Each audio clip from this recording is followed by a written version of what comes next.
వైఎస్ఆర్ కాంగ్రెస్ పార్టీకి ఇప్పుడు ఫేస్‌బుక్‌ని ఆపేశారు. ఇన్‌స్టాని దెబ్బతీస్తున్నారు. వాళ్ళకి సంబంధించిన సోషల్ మీడియా ప్లాట్‌ఫారాలకి ఒక కొత్త ఎత్తుగడతో సక్సెస్ అయింది ప్రభుత్వం. ఎట్లా అంటే పోలీసుల చేత అంటే వాళ్ళ పార్టీ వాళ్ళ చేతనే కంప్లెయింట్ పెట్టిచ్చి, ఆ కంప్లెయింట్ ఆధారంగా ఎఫ్ఐఆర్ కట్టేసి, ఈ ఎఫ్ఐఆర్‌ని ఆ సదరు ఆహ్, ఏదైతే సోషల్ మీడియా సంస్థలకు పంపించి, ఆ ఛానళ్ళని బ్లాక్ చేయండి, ఆ పేజీలను తీసేయండి అన్నారు.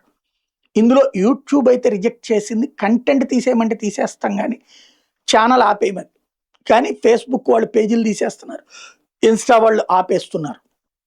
ఇలాంటి దశలో ఆల్టర్‌నేటివ్ ఏంటి అంటే, ఇప్పుడు యాప్. ఆ యాప్‌లోనే కార్యకర్తలందరూ ఇన్‌స్టాల్ అవుతారు. అట్లాగే వాళ్ళకి సంబంధించినటువంటి పాయింట్స్ అన్నీ వస్తాయి. ఇక ఇప్పుడు మరి తెలుగుదేశం ఏం చేస్తుంది? ప్రభుత్వం ఏం చేస్తుంది?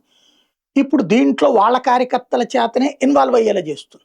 అక్కడేమన్నా నెగెటివ్ కామెంట్స్‌ని బేస్ చేసుకొని దాని మీద పోలీస్ కంప్లెయింట్ ఇచ్చి, మళ్ళీ ఈ గూగుల్ వాళ్ళకి దీని మీద పంపించొచ్చు. ఇప్పుడు గూగుల్ కావచ్చు, ఫేస్‌బుక్, మెటా కావచ్చు, వాట్సాప్ కావచ్చు. వీళ్ళందరికీ కూడా అంటే వాట్సాప్ కూడా ఇప్పుడు మెటా దాంట్లోనే ఉంది కదా! వీళ్ళందరూ కూడా ఇప్పుడు ప్రభుత్వం చెప్పిన మాట వింటున్నారు. ఎందుకంటే వాళ్ళకి ఇక్కడ పనులు జరుగుతున్నాయి. గూగుల్‌దో పక్కన డేటా సెంటర్ నడుస్తుంది. రెండో పక్కన ఇది. ఎక్కడ నొక్కాలో వాళ్ళకి తెలిసింది కాబట్టి దానికి ఆల్టర్‌నేటివ్ ప్లాన్ వైసీపీ చేసుకొచ్చింది. దాన్ని అంటే ఇక్కడ మీడియా గొంతు నొక్కడం అనేటటువంటిది ఆల్రెడీ జరిగిపోయింది. మీడియా అటో ఇటో సాక్షి ఇటువైపు ఉంటది. మిగతా ఈనాడు జ్యోతి ఇటు పక్కన ఉంటాయి. అట్లాగే అర్రజిన్ ఛానల్ ఇటుంటాయి.